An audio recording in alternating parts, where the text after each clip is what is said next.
നന്നായി വാണിടാം എന്നാളും എന്നു നീയോർക്കാതെ മണ്ണായി മാറും അഴകൂ. ക്രിസ്തു യേശുവിൻ്റെ നിസ്തുല്യ നാമത്തിൽ ശുഭ സന്ദേശത്തിലേക്ക് സ്വാഗതം. വിശുദ്ധ വേദപുസ്തകത്തിൽ യോഹന്നാൻ എഴുതിയ സുവിശേഷം 5-ാം അധ്യായം 22-ാം വാക്യത്തിൽ നാം ഇപ്രകാരം വായിക്കുന്നു: പിതാവ് ആരെയും ന്യായവിധിക്കാതെ ന്യായവിധിയെല്ലാം പുത്രന് കൊടുത്തിരിക്കുന്നു. ലോകാന്ത്യത്തിലുള്ള ന്യായവിധി ദിനത്തിൽ ക്രിസ്തുവായിരിക്കും വിധികർത്താവ്. പിതാവായ ദൈവം പുത്രന് ന്യായം വിധിക്കുന്നതിനുള്ള അധികാരം നൽകിയിരിക്കുന്നു. പിതാവായ ദൈവം നേരിട്ടല്ല ന്യായവിധി നടത്തുന്നത്. മനുഷ്യൻ ജന്മനാ പാപിയാണ്. അവൻ്റെ പാപം ദൈവത്തിനെതിരാണ്. ദൈവം നിശ്ചയിച്ച ശിക്ഷ നരകമാണ്, നിത്യമായ തീപ്പൊയ്ക.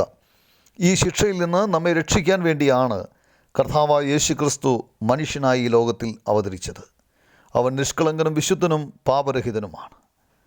മനുഷ്യരായ നമ്മുടെ പാപത്തിൻ്റെ ശിക്ഷ അവൻ ക്രൂശിൽ സ്വയം ഏറ്റുവാങ്ങി. നമുക്ക് പകരമായി ക്രൂശിൽ മരിച്ചു. 3-ാം ദിവസം മരിച്ചവരിൽ നിന്ന് ഉയർത്തെഴുന്നേറ്റു. രക്ഷ വിശ്വാസത്താൽ പ്രാപിക്കുന്നതിനായി ദൈവം കർത്താവായ യേശു ക്രിസ്തുവിൽ നമുക്ക് വെളിപ്പെടുത്തിയിരിക്കുന്നു.